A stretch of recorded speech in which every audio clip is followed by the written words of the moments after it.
Actually guys, kanina pang umaga balak kong lumabas. Kaso tinamad ako guys.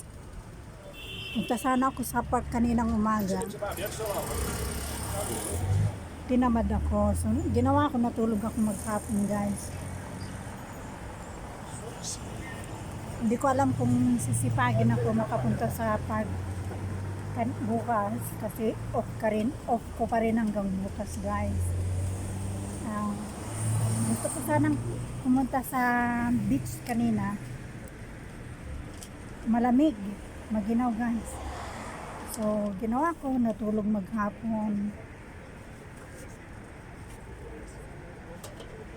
Nanood ng movies.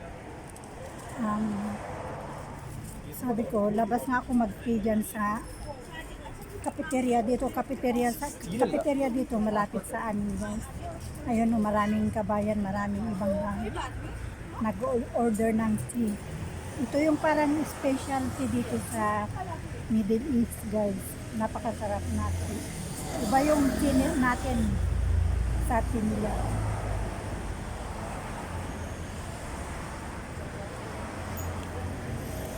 Ayan guys, oh, nung pinakita ko sa inyo ito, wala pang bulaklak guys. Ayan.